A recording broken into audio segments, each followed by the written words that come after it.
And so I'm pleased to present to you Janelle Orsi, or introduce to you Janelle Orsi, who is the Executive Director of the Sustainable Economies Law Center. And she's going to talk to us about sharing economies and help us think outside the box. Nice, thank you. Yeah, they just asked me to say a little bit more. And I guess pretty much the whole presentation will tell you what it is I do for a living. But the other thing I did, so I co-founded the Sustainable Economies Law Center 3.5 years ago, more or less. And then about 5.5 years ago, started my own private law practice in Berkeley. And I call myself a sharing economy lawyer, or sharing lawyer for short. So you'll get an idea of what that is. But there's me before I became a sharing lawyer. And I was working a lot with youth in LA County, and I began to just become aware that something wasn't right in the world. And, I sort of became more and more conscious of things like racism and inequality and violence and the destruction of the planet. And I thought, well, gosh, I need to do something about this. And then it was suggested to me by my mother, of course, that being a lawyer would be a good idea because maybe then I could have a little bit of influence. And so I thought, yeah, lawyers are powerful. They can sort of take the problems of the world and try to adjust them or control the system a little bit. And so I thought, yeah, that sounds like a powerful thing to do. So I went to law school, even not really totally knowing what lawyers do for a living. Maybe I had sort of a vague idea. I definitely knew that lawyers did stuff like this, and I actually thought I was just going to be a juvenile public defender. That was sort of the track that I was on through a lot of law school. And then I also know that lawyers go and they try to change laws in big fancy buildings, and that seemed like an important thing to do as well. And being a transactional lawyer, I had read that the majority of lawyers roughly are transactional lawyers, and I was like, what do they even do? And then I came to understand, they form organizations, they navigate tax and transactions and regulations and all of that, and I just thought, oh, perfect timing, Bill. I thought, well, I'm not going to become a transactional lawyer because transactional lawyers are basically greasing the wheels of big corporations, and that's what the majority of them are doing, and these big corporations are running over the planet, and they're destroying our local communities. And that's why I said perfect timing. I took Professor Bill Kell's class at UC Berkeley, the practicum, and that was my first exposure to transactional law. And the client that I worked with was just an organization doing incredible things for the world that I thought were going to probably be more effective at providing for people, keeping people out of prison, and remedying all these problems that I had seen. So then I was like, of course. Actually, it's the most obvious thing if you want to change the world to become a transactional lawyer. So instead of greasing those wheels, you're greasing the wheels of things that are creating positive change. And so I wrote your clients because hopefully they will be your clients if they're not already, but just projects that are creating local wealth and creating local ownership and making our communities more healthy. So about the economy, actually, how I'm really going with the letter C here, Ashlyn, because I thought, we're going to go with it, make it memorable. But how when you eat things like cake and candy and coffee, for a while you're like, woo, and, really excited and energetic. But then later on you're just like, I don't know why I'm so tired. I should go get a cup of coffee. But the economy has really similar symptoms because the economy is like, capital, energy growth. I couldn't stick with the letter C. I just ran out. But profit, boom, boom, And, after the economy, ingests a lot of these things, you end up having these cycles of problems and everything. And, if you're a human being, someone will say, well, if you keep just eating candy and cake, you're going to end up with diabetes and it's going to kill you. And you say, okay, I'm going to stop. I'm going to go on a diet and eat better food. But the economy and we as a society aren't as smart, even though it's become pretty obvious to us that that continued growth is going to kill us. So anyway, so it's hard to hear that because it really rearranges the plan that every single one of us had for our lives. Because when we're growing up as kids, we're told that our vision for what our future is going to look like is we're going to make a livelihood. And this is the dictionary definition I found in Google Dictionary. But it's basically, if you break it down, it's the work we do or the job we have. So we go to work. Work gives us money. And then we take it to the store to buy the things that we need. So it's this cycle of going to work, getting money, going to the store and buying things we need. It's like this ongoing cycle. And we don't ever want to break it because we'll die. We won't be provided for. So, and then the ultimate goal is to make a lot of money, of course, and probably get a car, maybe 2.3 cars per the national household average. Definitely own a house per the American Dream prescription, and then, fill that house with everything you might ever need, own a vacuum, and basically live in a vacuum. Like, if you can accumulate all of these things, that is how you are going to be fine in the future. And I think, I've really, totally bought into this as a kid, because my favorite magazine was Sunset Magazine, which is the Western living, kind of better homes lifestyle kind of magazine. And, I enjoy the luxury, and I thought, I'll go along with that plan. But of course, something has come along. Somebody's eating habits are basically making it really difficult for the vast majority of people in the United States, and definitely in the world, to achieve that dream. And at the very basic core of it is the fact that we're eating the planet's resources faster than they can be replenished. So there's just no way on earth that people could have that lifestyle, or that everybody could have that lifestyle. I think fewer and fewer people will be able to achieve that. There's always a voice in our head that just thinks, maybe I could be the one, or, few people that actually do achieve that. And, we're all lawyers in the room, and maybe we think that we can. But, it's not just about, can we or can we not, but do we really want to live in a society where things have become that unequal? And the other problem with that whole system is this annoying tendency for wealth to just kind of flow elsewhere and flow away from where we are, where the vast majority of people are. So all of the work that we do, all of the things that we buy, if it generates a surplus of wealth, it goes to the people who own those businesses. So, and then, I don't know if you've seen that video called Wealth Inequality in the U.S., or if you just Google wealth inequality in the U.S., there's now like a Wikipedia entry on the topic. But the top 20% of the population controls 93% of the wealth. That's just like, if you let that sink in and sort of look at it the other way, 80% of people in the U.S. society, all they have left is 7% of wealth, as far as like the land and the assets and the businesses and the stocks, the ownership. 7% is what the rest of people have to share. So it's just, and the gap gets bigger, and there's just like, there's no sign that it's turning around. But anyway, so to sort of break down, like, what would the solutions look like? So breaking it down to production and consumption is how we participate in society. One of the initial ways I thought as a lawyer that I would be useful to the world is if I help people break this cycle. The fact that it seems like everything that we need, we have a tendency to want to buy it and own it. We need to buy a car. We need to buy a house. We need to buy a vacuum cleaner. And at the time, I was sharing a vacuum cleaner with a bunch of neighbors, so this whole idea of sharing just planted in my head. And my neighbors were also sharing a car with each other, so I was like, yeah, there's something to this. But I think because of the limitations of our wealth and our natural resources, I think that consumption is going to change. And one of the ways that it'll change is that instead of buying and owning all of these things, we will probably borrow them or be co-owners of them or be members of groups that own or control them. And those groups might be cooperatives and nonprofits or businesses or just groups of people. And I think in general that the resources that we consume in society, I'm just going to get nerdy for a split second, still cartoony, but a little nerdy. I've just gotten really inspired by the work of Elinor Ostrom. I mean, she's got good ideas, and they recognize that, the Nobel Prize people did. And, just thinking about, she looks at land and fisheries and the commons, the resources that we all share, and sort of work out these principles for how society can share them and keep them sustainable without exploiting them. And I think that that's going to really dictate a lot of the ways that we think about the resources we consume in society and how we manage them. So I just thought I'd plant the idea. Someone should teach a class called Elinor Ostrom for lawyers, and just to think about how could these principles manifest in the legal structure of organizations. But anyways, back to this cycle. So the other thing we do is we participate in production. 92% of working adults participate by having a job.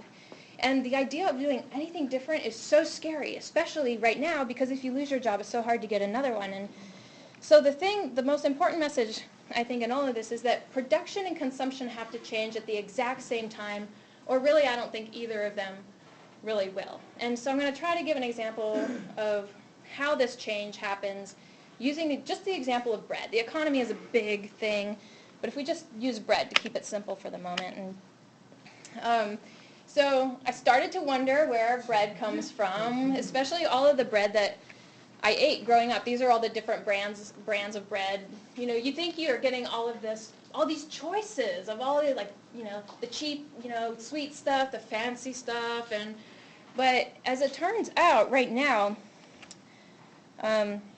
all of those brands are owned by two companies, two large conglomerates that basically own all of this. So basically it means anytime we buy any of these brands, the money that we spend, even if we spend it at a locally owned business, some of that money is going to be leaving our communities and going to the shareholders of these companies, which are probably the top 20% or even 10, 5, 1% of society, just based on who owns shares of corporations in this company. So wealth is leaving our communities every time we buy bread. So part of the solution, of course, is to have local bread production. And many, many small-scale entrepreneurs in our communities producing bread so that when we buy bread, that wealth goes into our local communities. And every time a dollar circulates within our community, it gets passed from hand to hand. It grows the wealth of our community. A dollar that passes around 100 times becomes worth kind of $100. So, and here's a little hopeful note for all of your students and us, is that, just like how these big companies need lawyers, those are their law firms, all of these local bread companies are going to need local lawyers to help get them off the ground. But the other part of the picture, it's not just about helping small companies start. You really actually have to do something in addition. You can't just expect that these small companies are somehow going to be able to compete in this cutthroat marketplace with the really, really big bread companies. And so then the question becomes, what are the new agreements that we can make with each other in communities? What are the new organizations we can form that will create a new bread economy that would enable small-scale producers to actually thrive and make livelihoods?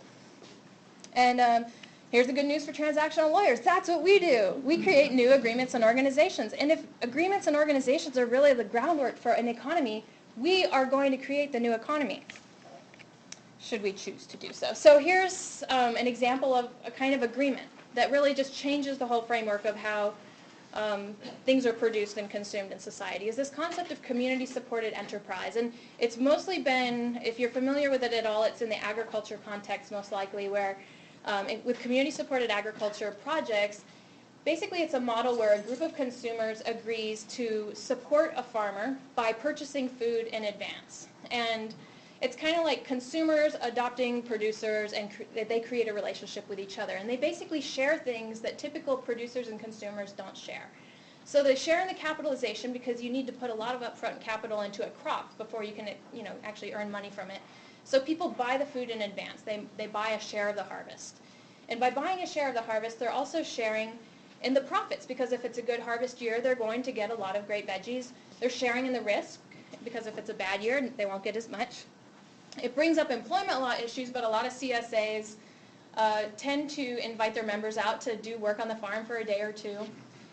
They tend to be more transparent as far as just sharing information about the business, and maybe even share decision-making with the consumers. And so community-supported enterprise is not a new type of entity. It's simply an agreement that is made between producers and consumers. And I think it just shifts us out of this framework of just trying to get as much as we can in the marketplace, and shifts us into, like, what can we create for ourselves as a community. And this is actually my neighborhood, and we just passed a law in California that enables people to sell the bread that they produce at home. I think Texas just passed one too. 35 states, I think, now have a law like this. My neighbor produces bread, and so, it's not just about deciding that I'm going to support my neighbor who's baking bread at home.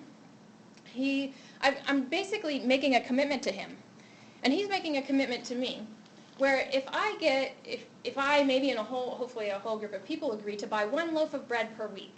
So if he has like a critical mass, he knows that he's going to have income to support him. He can then make agreements in return to use healthy grains, or to deliver the bread by bicycle, and to reinvest 10% of his earnings by purchasing from neighborhood businesses. And so it doesn't leave it up to chance that his bread business is going to get off the ground. He knows he has support, and we know we have a good bread business in the neighborhood.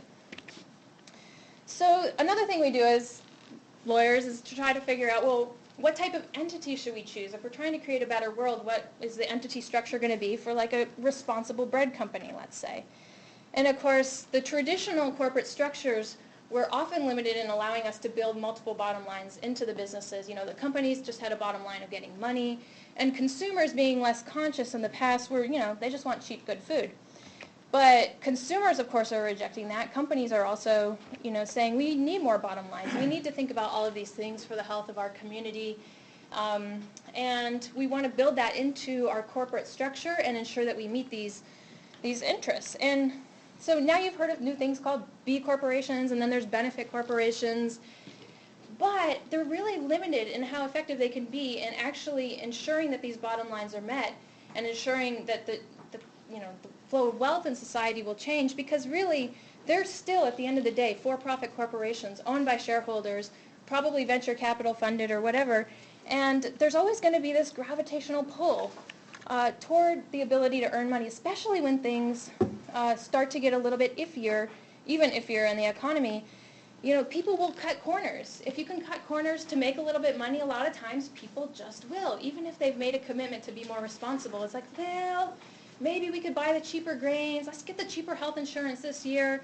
And little by little, you get pulled back. And because if an individual or a group of individuals stands to gain significant wealth from, cutting these corners, they quite possibly will, or there's no way to ensure that they won't cut those corners.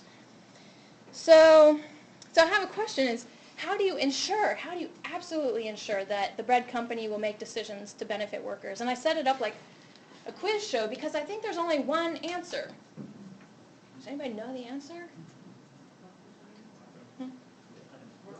Yeah. I feel like I can't think of a single other answer. If you want to truly benefit workers and ensure that the company is not going to compromise the interests of the workers, you have to put the workers in charge. You have to give them control at the end of the day to be able to at least veto decisions, reinstate a new board.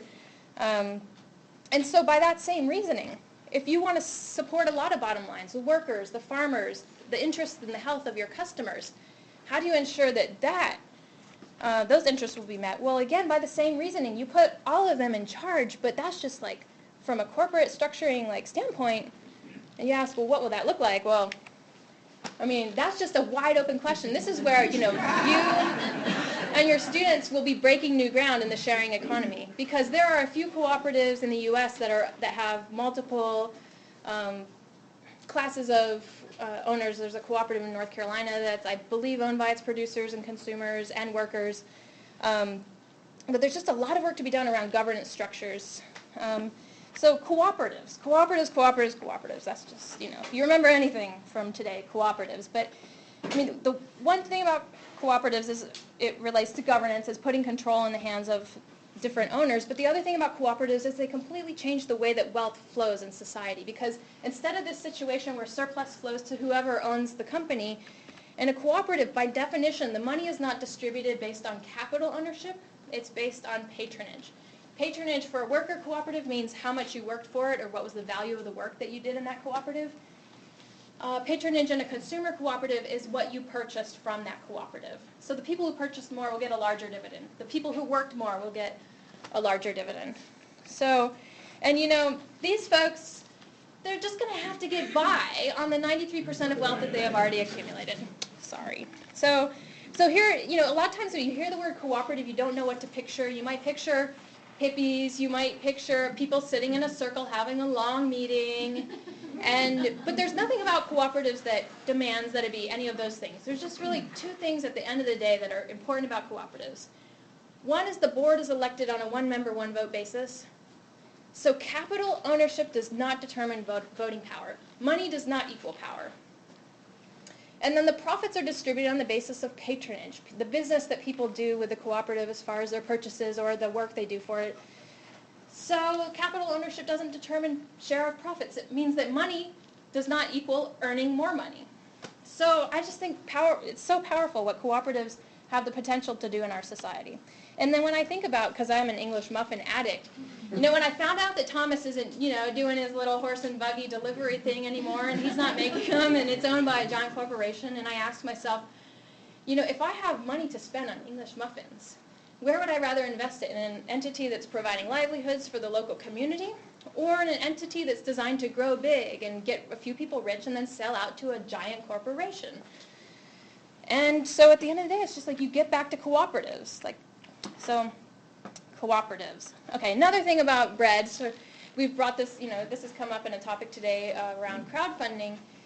is just the importance of getting finance from our local communities. And community finance bread. If somebody needs the capital to start a bakery, preferably it wouldn't come from somebody outside the community. Preferably it could come from people within the local community who are also maybe even going to be patronizing that bread company. These are just companies that have done direct public offerings to get a lot of small investments in their startups. We also need new ways to exchange bread because a lot of people are starting enterprises with no capital whatsoever, really maybe even no ability to get monetary capital, but what they do have is something of value, which is the ability to bake bread, for example. And actually I have a client that over the last few years I've done about $6,000 of barter arrangement with them, and I eat so well because they make the best prepared foods ever. Imagine that I have a client that's a baker and they want to pay me in bread, which could be great. If I provide legal services, it would be really inconvenient if they handed me 100 loaves of bread in payment. So one thing that they could do is instead of handing me 100 loaves of bread, they could hand me 100 little bread certificates, and each one is redeemable for a loaf of bread. And so throughout the year, I could go redeem it. But, what if I don't want to eat all that bread? What if I want to share the bread? Or maybe at the moment I don't have enough dollars, for something, and I need to pay for something. I have no dollars, but I have bread certificates. So then I pay to get a haircut and use my bread certificates. And then the guy who cuts my hair uses them to do something else. So as they start to flow, the word flow is related to current flow, they become a currency. And it's that easy to create currencies. And Sustainable Economies Law Center is trying to think about creating lawyer-backed currencies. Like if lawyers make a commitment to accept other certificates in exchange for legal services, does that enable people to get legal services even when they can't afford it up front? So I don't know. We're just trying to get creative here, like diversify our portfolio of exchange mechanisms. And then, of course, another big question related to bread and, everything is where does it all begin, which is land, and thinking about how are the entities structured, the entities that own land and manage land. And, again, I would bring up Elinor Ostrom here because land is just so important, but the way that we buy it and sell it and own it and develop it and use it in this country is really degrading its potential to provide for us in the long term. So as far as how do we get from where we are now to change, one way I like to communicate about it is to break it into 4 levels.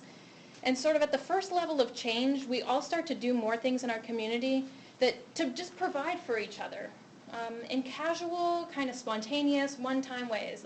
We just have a tendency to live in our little bubbles, our vacuums, and not borrow things from our neighbors, not do each other favors. But if we had a culture where we did that more, when people are in crisis, it's going to just be a lot easier for us to reach out to each other and provide for each other. So ask to borrow a shovel, give somebody a ride, let someone sleep on your couch, That's the easy level. Usually lawyers won't need to come in at this point, but here's where lawyers will start to come in more, is at the second level of making agreements, because you can't just rely on the casual, spontaneous stuff to provide for you. Making an agreement to collectively purchase goods, to co-own a car or co-own a house, or to do a regular child care exchange. These are all things that will provide for us, and if we make an agreement, it becomes something we can rely on to provide for us. And then forming organizations, because the thing about agreements is they're somewhat temporary in nature. Organizations become more like institutions in our communities because individuals can come and go from them, and those organizations remain. It means that you can move into a community and look around and find out what organizations are established where I can get plugged in and find ways to provide for people or to be provided for. And it's the car sharing clubs, co-housing communities, food cooperatives, time banks, and so on. And then at the 4th level, we just need to really build sharing into the infrastructure of our society and also have certain universal systems of provision. I think universal health care, social security, public universities, these are things that at the very core we could do just so well if we could rely on these things to be there. And then also programs that are more innovative, like citywide bike sharing programs, citywide car sharing programs. So, that whole plan where we were going to, accumulate wealth and get a house and a car and all of these things, for those of us who haven't done that yet, I could actually let go of, my attachment to doing that if I feel like I'm going to dedicate my life to building, creating a sharing economy at all of these levels. I'm going to surround myself with, relationships where people do things for each other and provide for each other. I'm going to make agreements to, share a car, to share meals. I'm going to take part in organizations that are designed to provide for people and hopefully build a society where we all collectively as a society decide to provide for certain basic needs. So instead of trying to get all those wealthy things, this is the world that I'm trying to create. And I sort of feel like I could relax and know that in the future I'll be provided for if we've created this society. And here's the other good news for you all and your students is that right now there aren't a lot, there's just basically every single community in the U.S. needs attorneys who can guide people through the legal issues that are going to come up. And there actually is a guy in Waco who emailed me 2 weeks ago and he said, hey Janelle, you could put me as a red dot on your map, because I had spoken to him in Nashville last year and I use the same map. And yeah, he's doing a car sharing agreement and he said, yeah, I'm a sharing lawyer in Waco, Texas. So anyways, there's just huge need out there. And these are the clients that are just waiting to be served. And then a very important thing to know is that anybody who enters the field of sharing economy right now, I just think inevitably you're going to be a leader in this emerging field, because as soon as your first clients walk through the door, they're just going to blow your mind with legal issues you've never had to deal with, or maybe that nobody has had to deal with. And there's going to be some research, there's going to need to be a lot of creativity, maybe even change the laws. And so it's going to be exciting. And I'm just going to give you sort of an overview of the legal issues in the areas of sort of what sharing economy lawyers do. This list just happens to be somewhat the same outline as my book. So that's published by the American Bar Association. I only have a couple left floating around here today, but if it's something you're interested in using in your coursework, or if you're ready to become a sharing economy lawyer, just let me know and I'll give you one of those. That's also, my first book is more for lay people, but I have one copy of that too. I also do a 2-day workshop that's kind of like laying the very basic groundwork if anyone's interested in kind of doing something more in depth. But here's more like the 20-minute version of it, of sort of what sharing economy lawyers do. Okay, we make a lot of agreements, as I mentioned.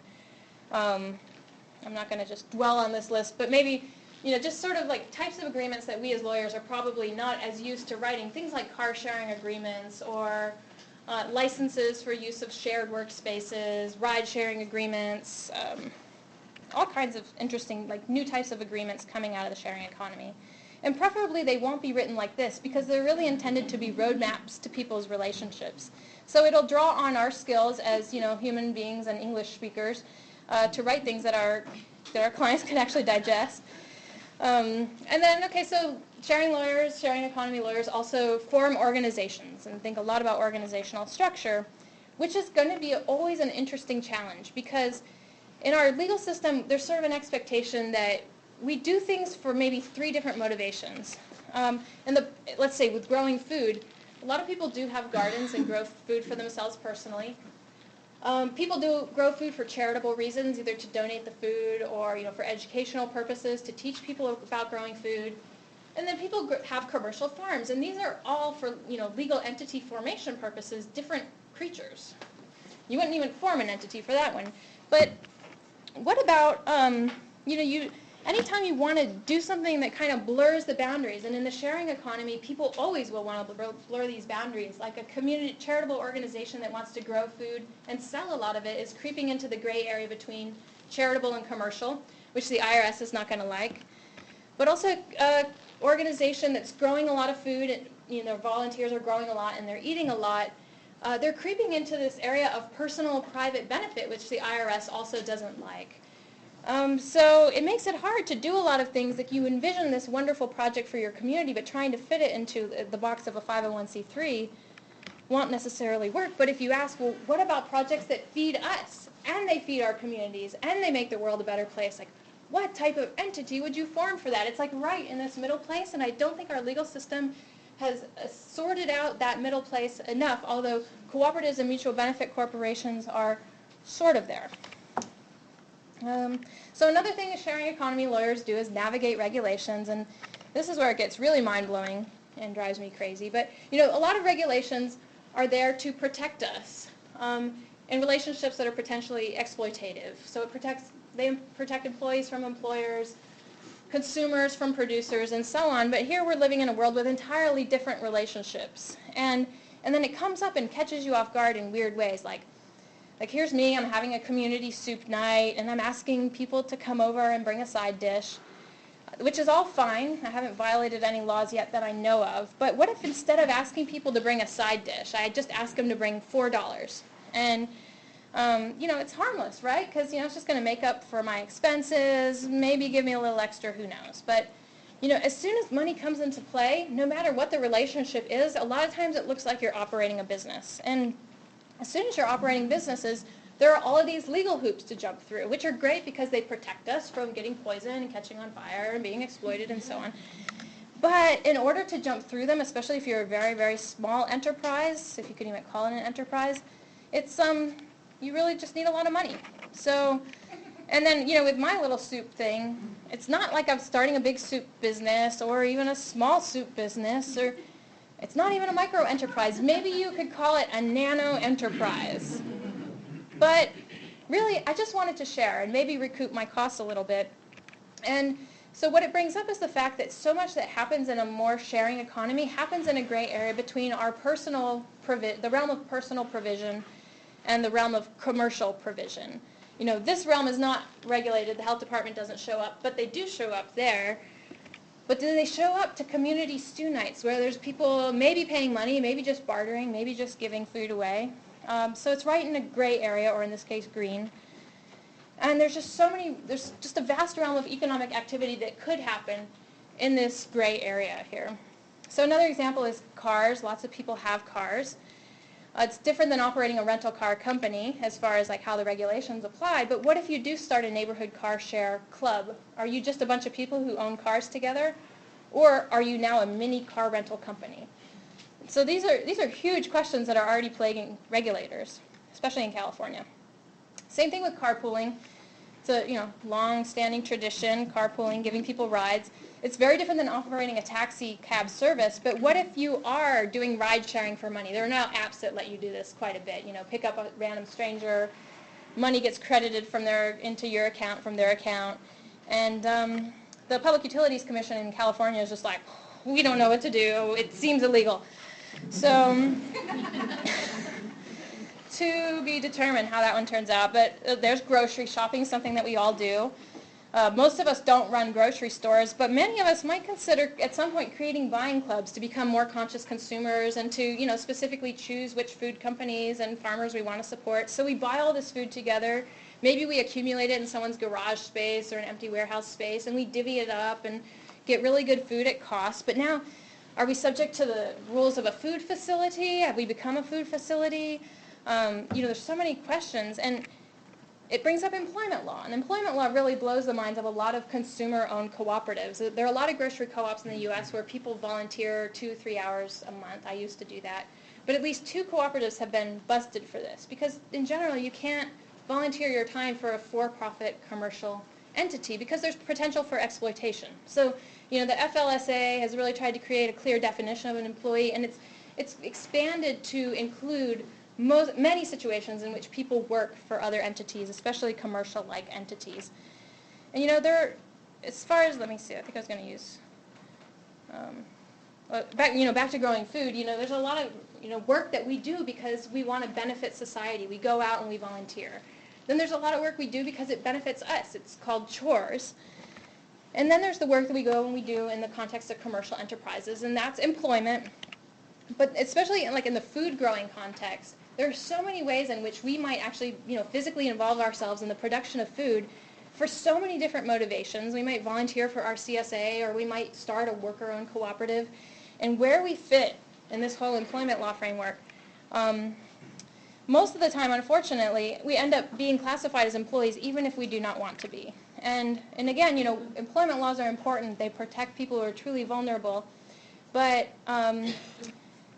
jumping through those hoops, if you're, any one of these kinds of projects, like if you're a worker cooperative, trying to treat yourself like employees from the moment you start your worker co-op is going to be hard because you don't have any money yet, and there's a good chance maybe you don't have access to capital, so you don't want to treat yourselves as employees.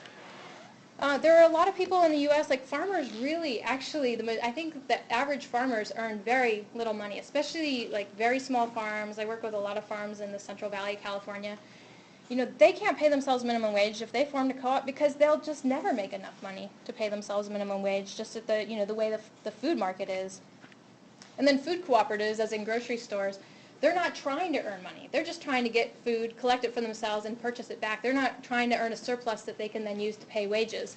So there's a lot of contexts in which trying to apply employment law is going to be really awkward. Employment law, securities law comes up. Making a donation is pretty legal.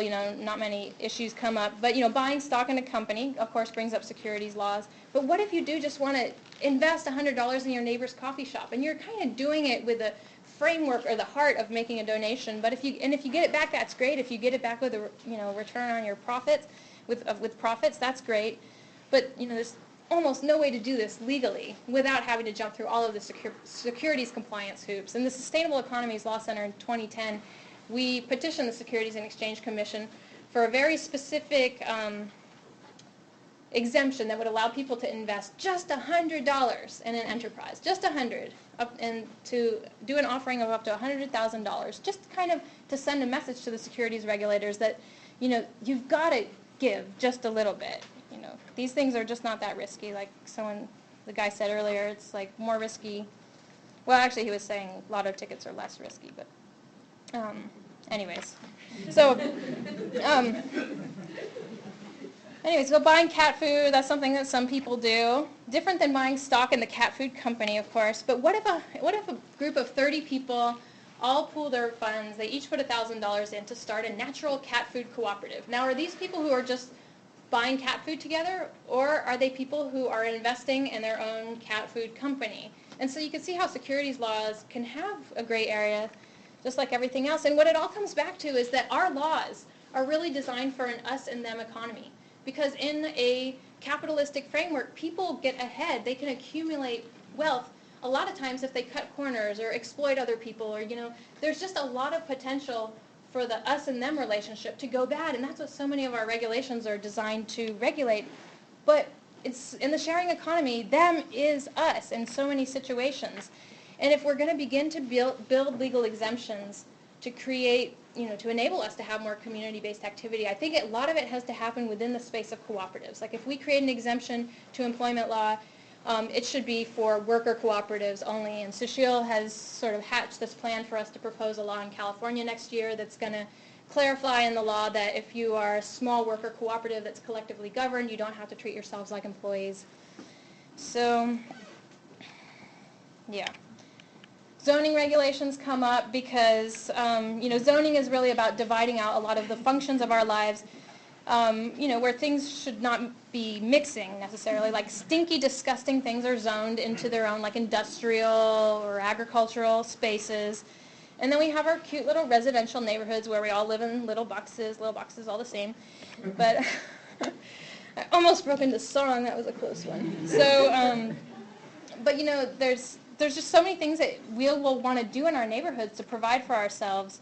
We're not necessarily going to operate commercial farms, but what if we just want to sell the food that we grow in our backyards? That's illegal in so many cities because you're operating a different type of commercial enterprise out of your home. Usually home businesses are limited to white-collar types of professions. So we're actually we have a bill in the California legislature now to establish that it's legal to sell food that you grow in your backyard, regardless of what zone you're in. Or, regardless of the fact that you live in a residential zone. But zoning comes up also around how you use your house. Hotels, cities have certain zones for hotels. But if you're going to routinely host people who are paying you to stay at your house, like the Airbnb kind of vacation rental-y type of stuff, or just like rent out a bedroom to a traveling musician for money, that violates zoning laws in many, many cities. But this is an important space. I just have to emphasize how important this green space is, especially in a time when people are unemployed and underemployed. I stayed in Portland a few months ago. I stayed in an Airbnb house, and it was a woman who had been unemployed for a while, and she said, the only thing that's letting me keep this house is the people who come and stay here, because I haven't been able to work in a really long time. And so I paid like $60 a night to stay in her upstairs bedroom. So sharing economy lawyers, of course, also grapple with tax a lot, because a lot of times it's not just dollars that are moving around. Dollars are really easy to follow and to count. But when value and wealth is being exchanged in all these other settings, barter, time banks, local currencies, the tax stuff, I'll just say it gets very interesting. And the gray areas come up because there are things the IRS has decided, no, of course we're not going to tax that. But if you are bartering in a commercial context, which is clearly like a commercial bargain for exchange, yeah, we're going to tax that. But what if, there's something that's really in this gray area between barter and gift? And this has happened to me where I've just given advice to someone and later they're just so grateful they bring me like a bag full of collard greens or something. And like, do I need to estimate the fair market value of those collard greens and put it on my income taxes? I don't know. So sharing economy lawyers also deal with, risk management issues and also conflict resolution quite a bit because sharing means that people are coming together, working together more, sharing risk with each other quite a bit more. So there's a lot to think about there. Also a lot of challenges related to insurance. But if you're going to become a sharing economy lawyer, there's just so many ways to specialize. And my thing is I just try to encourage law students right now especially to start their own practices and to just encourage them. There's just so much potential out there. But then people sort of look at me and they're like, where are we going to get our clients? Like, we're not going to have any business. And well, here's something interesting, is the ABA has sort of pointed out that just the middle 70% of society just isn't getting their legal needs met. They can't afford it. And there are maybe some people who are able to access legal service organizations at the very low end of the income spectrum. But, big firms are serving the richest of the rich. Small firms and solos are serving people who are still relatively of means. But everybody else, like if you think about it, like knowing that they only can share 7% of what's left of the wealth in the U.S., like how could they afford lawyers? So, but the 70% or 80%, that's who's going to change the world. And the reason is they're the majority of consumers and producers in society. They're the ones who are in the best position to go out and start creating these things. So we need to help them do that. And then, well, here's the other weird thing, though, is that this is just from yesterday or the day before. Yeah, ABA sends out its little newsletter, updates us on the crisis in the legal profession, how last year's law grads, 55% of them still don't have law jobs. Actually, the number is more like 75 if you take into account the underemployed or non-law jobs. Anyways, so tons of unemployed lawyers out there. And then when you think about that, you go, hey, that's an artificial scarcity. That's ridiculous. How is it that if that many people aren't getting their legal needs met and that many people are not like doing anything with their legal skills, why are they not meeting each other? Why is supply not meeting demand? And it's an artificial scarcity, and the way that we've created it. See, artificial, like regular scarcities scare me, like scarcity of soil, scarcity of clean water. Those things scare me, but artificial ones we can change because we created them artificially, and it means a change in behavior. And really the way that we've done it was we've just elevated the position of lawyers in society to this very, very high place. And I realized at some point I have a client or a group of clients who earn roughly $500 a week.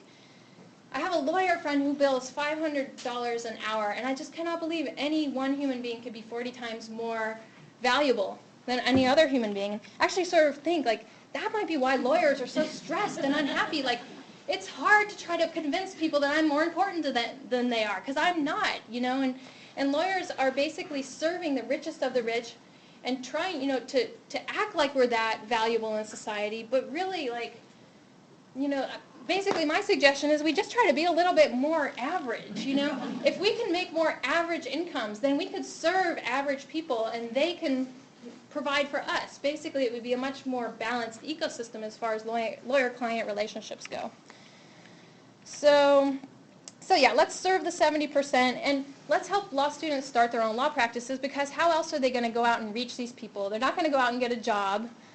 There just aren't jobs out there. They'd just be fitting themselves into the existing infrastructure, which is not changing the world. So like Professor Bill Kell is having a talk next Tuesday, actually. He does a panel like every semester on how to start your own law practice. I mean, there should be whole courses about how to start your own law practice. And I also just think, like from a more serious perspective, if you remember, like, what was the purpose of having lawyers in society to begin with? We're supposed to have a responsibility for justice, a responsibility for, like, a smoothly functioning society. And if we know that the wheels that we've been greasing have been causing such injustice, such inequality, and such destruction of the planet, doesn't it almost just violate our professional ethics principles if we continue to grease the wheels of those big corporations? So I'll just plant that concept. So, I mean, I just cannot emphasize enough like how much we should be discouraging our students from doing this, not only because it's going to destroy the planet that we all live on, but especially if you have kids, like if we continue to just grease the system, there's going to be no planet left for them, no economy left for them. So, yeah, so let's teach our law students to serve these clients.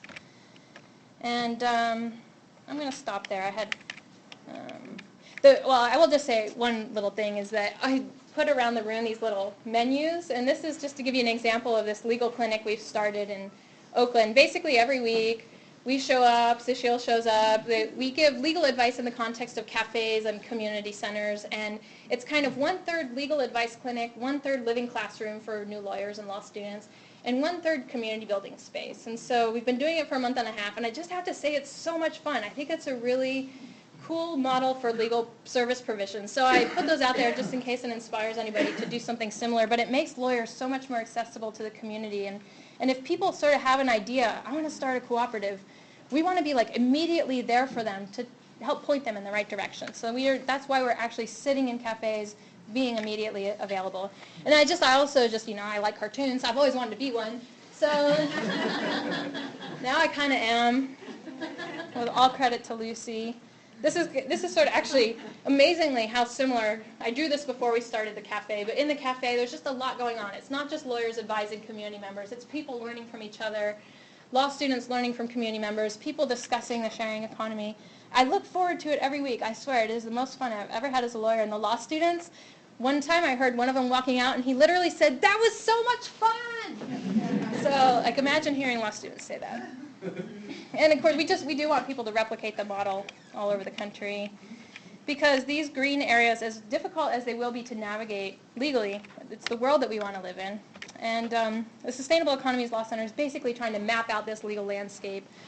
And when there are legal barriers that are too difficult, basically we're trying to bring them back down to earth. And we've gotten ourselves into a lot of policy making to change these regulations. And this is the last slide. So there's a little discount code if you want to get the book.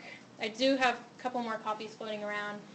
And then we have all these websites where we're trying to just take a lot of the information we're learning through our research and share it as much as possible. So that's all. Stop.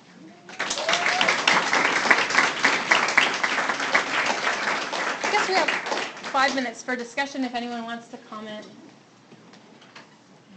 How does trust fit into this? I was thinking about what you were saying, and as a fourth generation